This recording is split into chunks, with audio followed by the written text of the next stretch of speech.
Hello students, आज इस video में हम एक्सप्लेन करने जा रहे हैं central problems of economy. Micro economics unit 1 का ये हमारा तीसरा वीडियो है जिसमें हम central problems, meaning, causes and types के बारे में डिस्कशन करेंगे। So let's start our today's video. तो सबसे पहली बात, सेंट्रल प्रॉब्लम्स होती क्या हैं? सेंट्रल प्रॉब्लम्स ऑफ इकोनॉमी का मतलब क्या है? Central problems of economy means main functions of economy. जो किसी भी इकोनॉमी को मेन काम करने होते हैं, वो फंक्शंस, वो काम क्या कहलाते हैं? सेंट्रल प्रॉब्लम्स ऑफ इकोनॉमी कहलाते हैं। ठीक है, तो central problem means main functions of economy that economy has to perform, जो इकोनॉमी को परफॉर्म करने हैं। तो बेसिकली यहाँ पर होता क्या है कि हमारे पास रिसोर्सेज बहुत लिमिटेड होते हैं। नेचर ने जितने रिसोर्सेज हमें प्रोवाइड किए हैं, they all are limited, but our needs, हमारी जो नीड्स हैं, हमारी जो आवश्यकताएं हैं, वो एंडलेस हैं, कभी ख़त्म नहीं होती हैं, एक के बाद दूसरी जनरेट होती रहती है लगातार। तो इन लिमिटेड रिसोर्सेज की वजह से और इन एंडलेस नीड्स की वजह से क्या होता है, हमें रिसोर्सेज को ऑप्टिमम तरीके से यूटिलाइज करना पड़ता है। और इसीलिए किसी भी इकोनॉमी के सामने कुछ प्रॉब्लम्स आती हैं। ये प्रॉब्लम्स ही क्या कहलाती हैं? हमारी सेंट्रल प्रॉब्लम्स ऑफ इकोनॉमी कहलाती हैं। ठीक है, तो यहां मेन कॉजेस की जब हम बात करेंगे, कॉजेज ऑफ इकोनॉमिक प्रॉब्लम्स, तो सबसे पहला limited resources. All the resources which are provided by nature, nature ने जितने भी रिसोर्सेज हमें दिए हैं, they all are limited. Nothing is available in unlimited amount, every resource is limited. सारे रिसोर्सेज कैसे हैं? लिमिटेड हैं, एक निश्चित मात्रा में हमें दिए हुए हैं। ठीक है, हम उनकी क्वांटिटी को चेंज नहीं कर सकते हैं, बढ़ा नहीं सकते हैं हम। Number 2, alternative use of resources. जितने भी रिसोर्सेज नेचर ने हमें दिए हैं वो लिमिटेड तो है ही हैं, साथ ही साथ उनके यूजेस भी बहुत सारे हैं। जैसे फॉर एग्जाम्पल इलेक्ट्रिसिटी।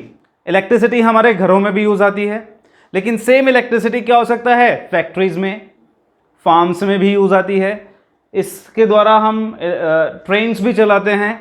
ठीक है, तो इलेक्ट्रिसिटी एक है, लेकिन इसके यूजेस बहुत सारे हैं। पानी, हमारे डोमेस्टिक कोर्सेज के लिए भी हमें पानी की आवश्यकता होती है, पीने के लिए भी पानी चाहिए। इसके अलावा फैक्ट्रियों को भी पानी की आवश्यकता होती है, फार्म्स में भी पानी की आवश्यकता होती है। सो पानी एक चीज़ है, लेकिन उसके यूजेस बहुत सारे हैं। So every resource which is provided by nature, it has more than one function, it can be utilised in more than one,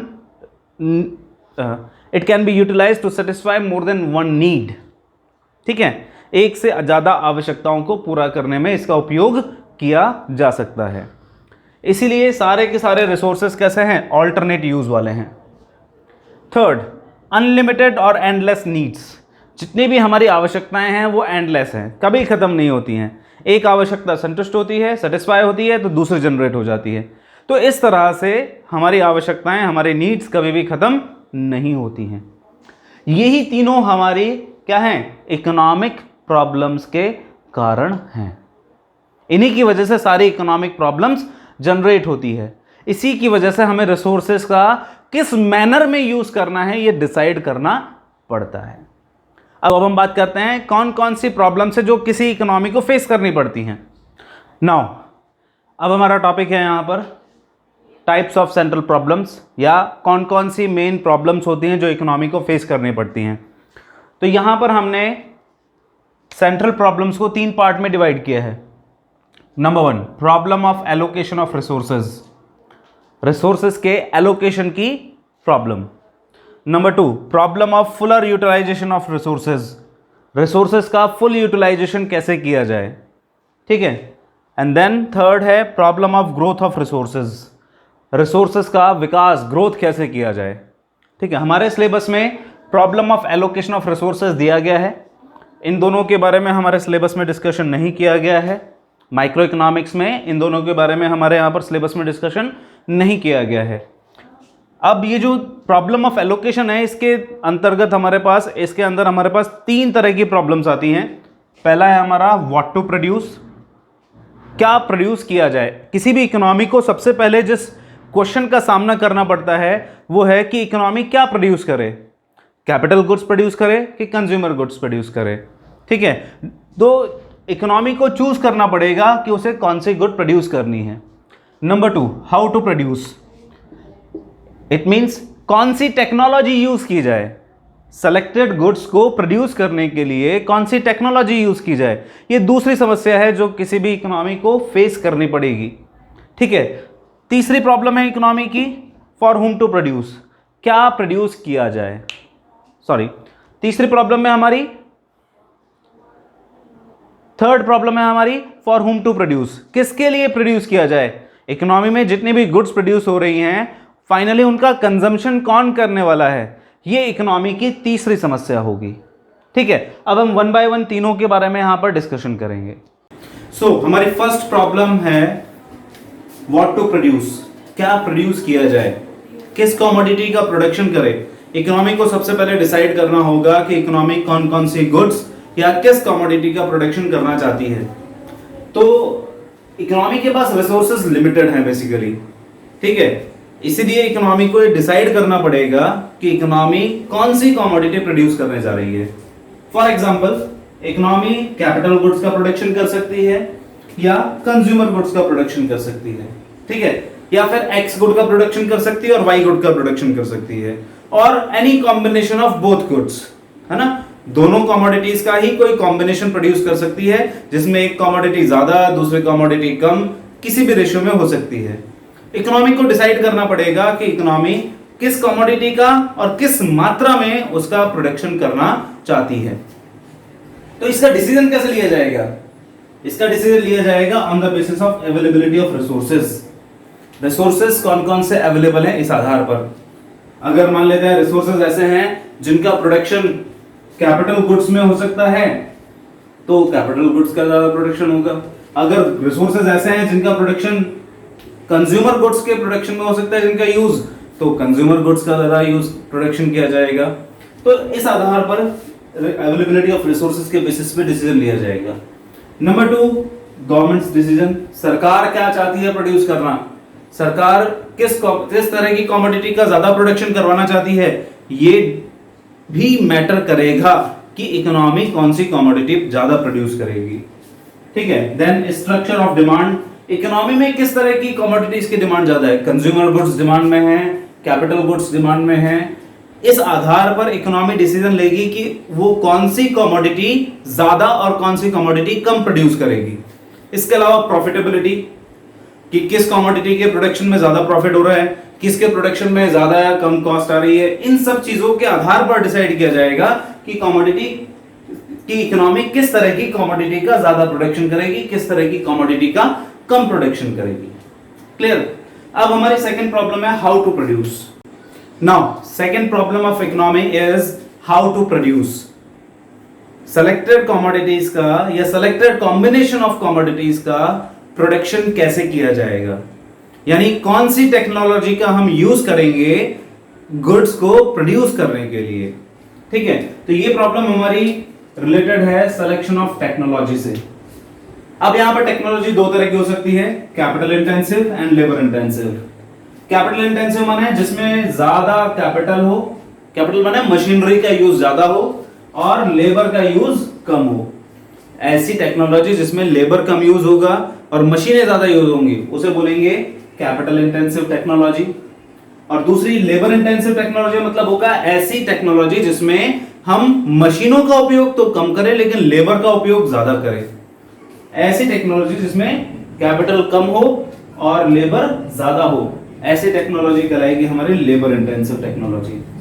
ठीक है, टेक्नोलॉजी कौन सी है आ गया समझ में।